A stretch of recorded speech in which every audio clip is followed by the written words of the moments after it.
is a wonderful purport given by Srila Prabhupada, wherein practically he explains the complete existence, both spiritual and material.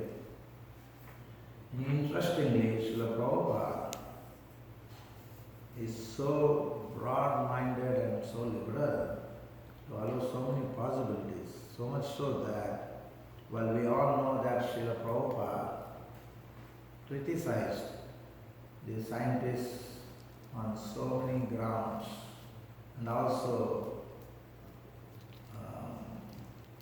dismissed many of the claims of the scientists, like man landing on the moon. Here we find Srila Prabhupada is saying material scientists are now attempting to penetrate this mystery, and a day may come when the people of this earth will be able to travel in outer space and see the variegatedness of these millions of planets with their own eyes. Prabhupada is not dismissing the possibility that people, even through modern means, can actually go to the other planets. Srila Prabhupada's criticism was twofold of this material scientist claims. One was that their claims were not necessarily backed with solid evidence. The moon hoax claims, for example, is well documented. If you go on the internet, even on YouTube, you will see so many people have argued against the fact that man has actually reached the moon. But at the same time, even a country like India, the scientists from India, who are still believers in the Shastra, it's very interesting. The scientists of India, we have a very good space program in India. It's led by an institution called ISRO, Indian Space Research Organization. My brother, I remember, he was working for that organization, and he was responsible for testing some components which were sent in a satellite in outer space. So he worked there for some time. And there are so many scientists, and interestingly, a good majority of those scientists who are working in the ISRO Foundation, that organization is a government organization, a good sizable population, or rather the number of scientists there are all women. And they are not only women, but they are all pretty traditional women. You can see them in dressed nicely in saris with the bindi or tilak. And they are also scientists sending spacecraft to outer space and monitoring them. And the interesting that happens in most of the launches is, before a spacecraft is launched, because the majority of them are believers and most of them are Hindus, they usually perform. Venkat Prabhu performs here an yajna. They perform a yajna, but they're successful at the right muhurta. They consult the astrologers to select the right muhurta for sending the spacecraft.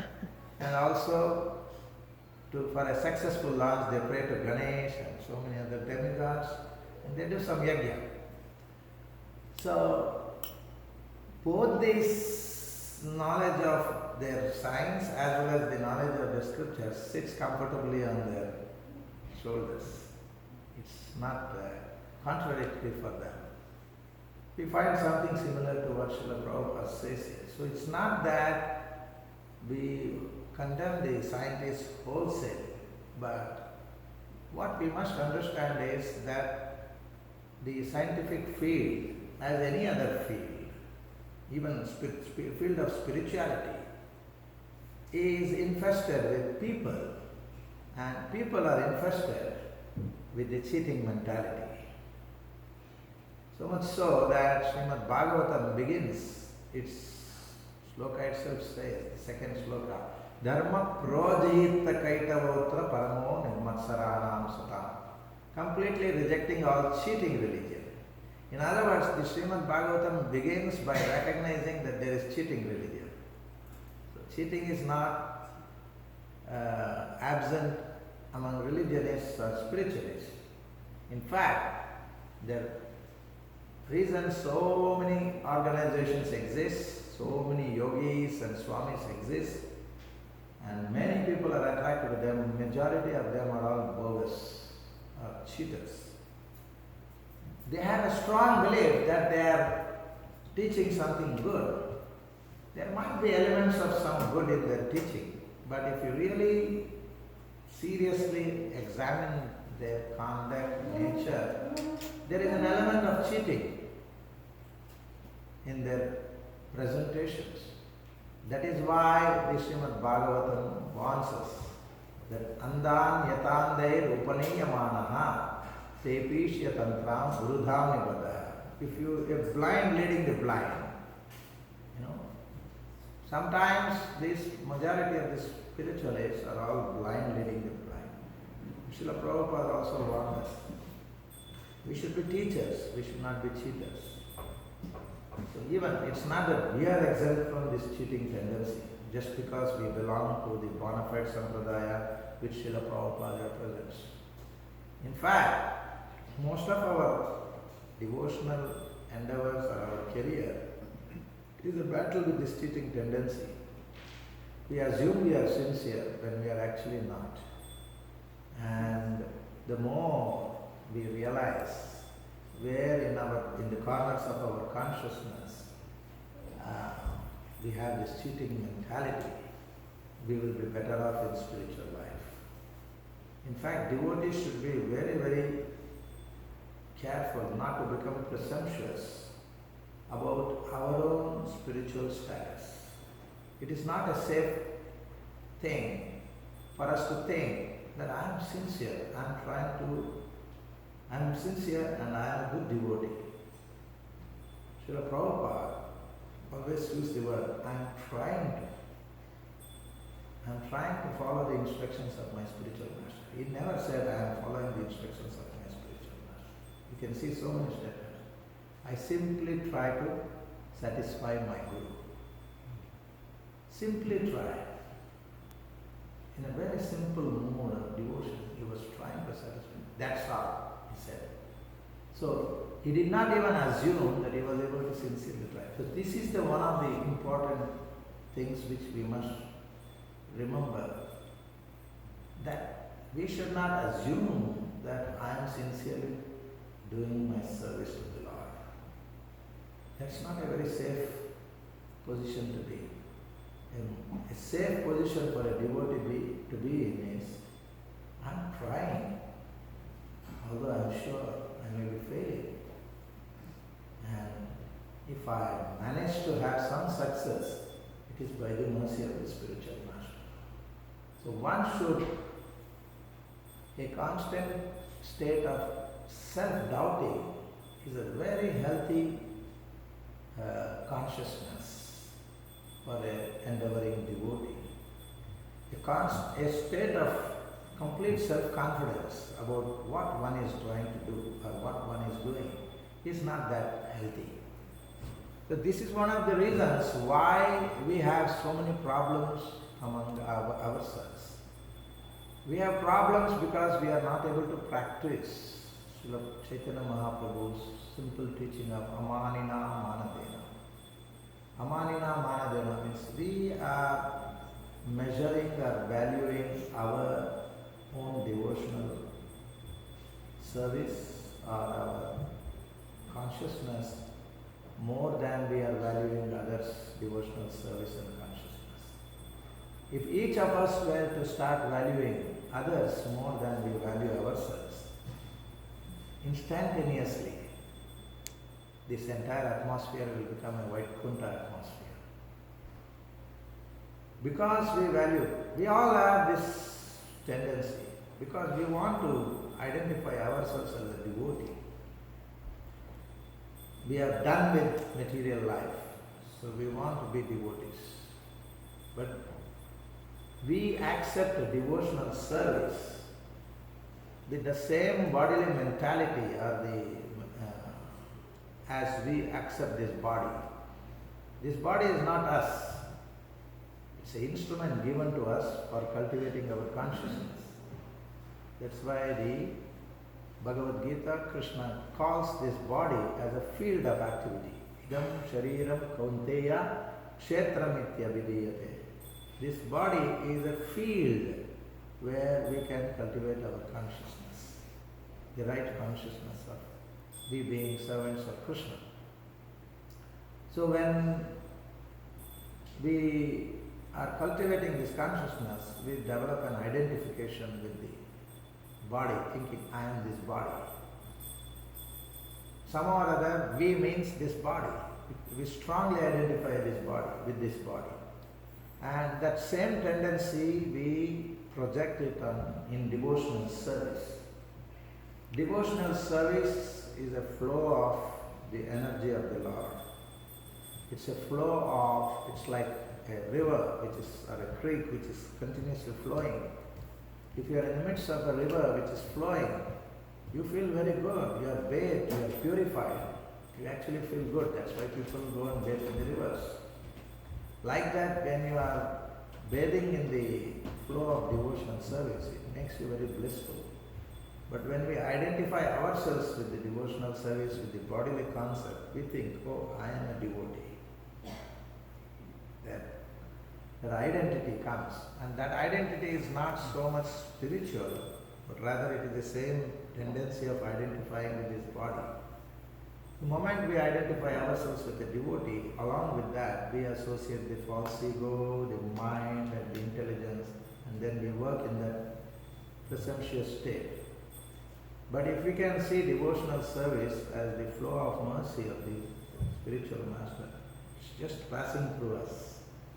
Just like when you stand in a river, water flows, it just bathes you, it purifies you, it immerses you in the pleasure of the waters, but it flows, it doesn't stick to you. If you come out, it is over. Similarly, if we can understand that devotional service is just flowing through us, we are getting an opportunity to engage in service. And none of the good things that are attributable to devotional service are actually attributable to us. And when we realize by nature we are impure beings, we need to be immersed in devotional service. Just like by nature we are dirty. Even if you come out of the river, if you stay 1 or 2 hours or a few hours, again you start sweating, you excrete and you start becoming impure. So if you go and take a bath, you become a sense of purity, you feel good, you feel more clean. Similarly, if we keep ourselves away from devotional service, automatically we become contaminated. That's our nature. So we should know that that is our fundamental nature. Our fundamental nature is always to be generally contaminated. So if we can take that humble position that actually this mercy is flowing through us, then that would be a very safe position for us to be in. So here, the point I was trying to make was that we have this cheating tendency due to bodily identification, and that cheating tendency is there among the scientists. Srila Prabhupada was only criticizing the cheating tendency. Prabhupada was not criticizing science per se, if it is conducted in the proper way, without contradicting the Vedic scriptures. If I say I went to the moon or Mars and I don't see anything, I only see rocks, obviously they didn't reach the destination which is described in the scriptures. Because in the scriptures it is very clearly said that in the moon planet there are living beings. So even granted that they went to see the rocks there, they didn't see the living beings. Just like somebody may come to this temple sometimes, and there is nobody in the temple, especially the Western bodied people. They sometimes come and then they stare everywhere. They look everywhere. They don't feel anything. They don't feel the energy or presence of Krishna, and nobody is there, no devotees around. Then they will conclude, oh, it's all some stone, some figures, some dolls. They don't feel any inspiration, spiritual inspiration. But if there is a devotee, then they associate, we explain to them, this is Jagannath is like this, rather Vrindaban like this. This is nothing. When we explain, they have a different perspective. Similarly, these material scientists, they may just reach some rocky dimensions and then say, oh, there are only rocks, there is no living beings there. Because they fail to understand that living beings are present in so many subtle states and they may only penetrate one angle. Just like, for example, if I were to find out, we all know we are living beings, but still we don't know where we are located in the body. If I cut every single part and open up the body, I can't catch the soul, the presence of the soul. The moment I try to cut the body, the soul disappears. Where will we search for it? But yet, it's undeniable that there is some spirit. Even if you don't believe in its eternal existence, you must grant it exists. And belief belongs to the spirit. It's I and you who believe. That's why Srila Prabhupada uses the words here. Revealed knowledge may in the beginning be unbelievable because of our paradoxical desire to verify everything with our tiny brains. Prabhupada says paradox. Paradox means you are contradicting yourself. Our desire, paradoxical desire, Prabhupada uses to verify everything with our tiny brains.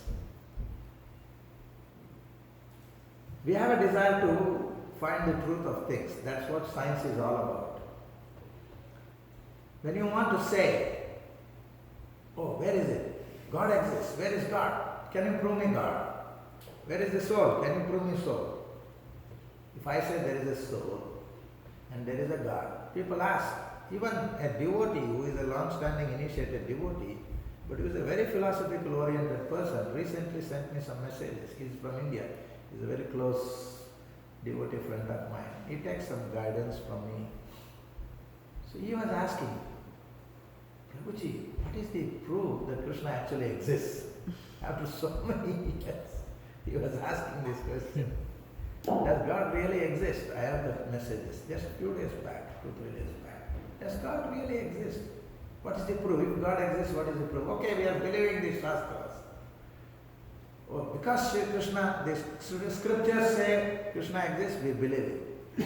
How do we know? At least Krishna should once give us, like he gave to Narada Muni, a brief glimpse. Why doesn't he give us a brief glimpse for a moment? So that we can become convinced he actually exists. I've been doing devotional service for so many years. This is a very legitimate question he asked.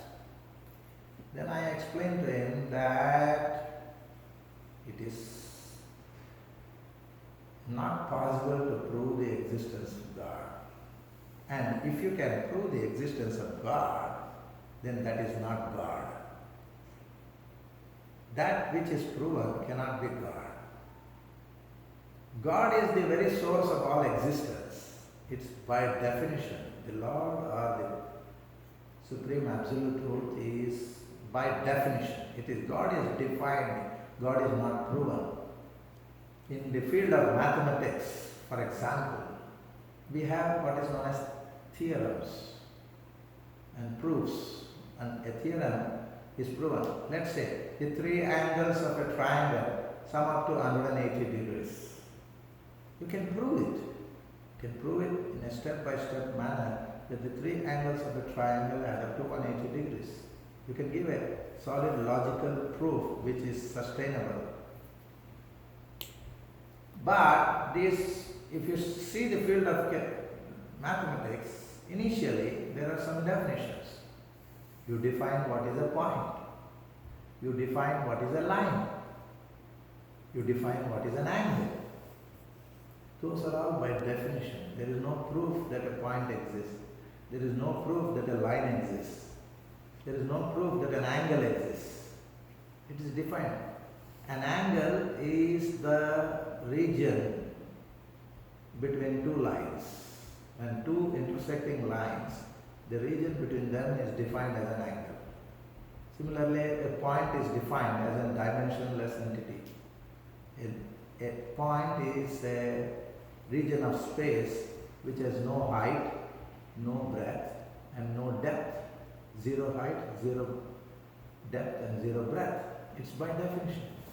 Similarly, a line is defined as a sequence of points one after the other, lined up such that between any two points there is no space, which means between any two points there is one more point, because by definition a point has no spatial region. So if between any two points there is one point, and between that point and the other point there is one more point, so that means between any two points there is infinite points. In this way they develop the fundamental field of mathematics, and these are taken as axiomatic truths. And then based on those axiomatic truths, then we prove something else. We can then prove, once you accept these as the basic truths, then it's easy to derive that the three angles of a triangle are 180 degrees, or the three angles of a triangle equals a straight line. It's very easy to prove, but not before you accept the basic definition. So God is a definition. There is no proof. God is defined as the fundamental truth. Satyasya Satyam. The Upanishad calls it as Satyasya Satyam. It is the truth of the truth. Or the Brahma Samhita says, Sarva Karana Karanam. It's the cause of all causes. For everything there can be a cause, so you can prove things. But He is the proof of all proofs. How can you prove something or someone whose existence is fundamental for proving everything else? So that is why in the Vedanta Sutra as well as in the Upanishads, God is only defined. Yato va imani bhutani jayante ena jatani jivanti yat prayantya vishambisanti tad brahma tad vijijnasasva janmadhyasya yataha. The Bhagavatam begins like that. Bhagavatam begins with a very scientific statement. Janmadhyasya yatonmayaditaratas chartesh vavignaswarat. That is the one-liner definition of the Lord. Janmadhyasya yato anmayaditaratas chartesh vavignaswarat. He is the one from whom everything emanates, who is abhigna, who is completely knowledgeable. Arthesh abhigna, who knows the purpose of everything. There is so much purpose embedded in everything. Here the fan is moving. There is a purpose behind that. It is to give us some cool air so that it dispels our heated condition which we experience. So the lights are there so that we can see. So there is so many arthesh. Arthesh abhignaha. One who knows the purpose of everything, one who is the reason for everything. That is God. So God can never be proven, and anything which is proven cannot be God. Because God is the proof of everything.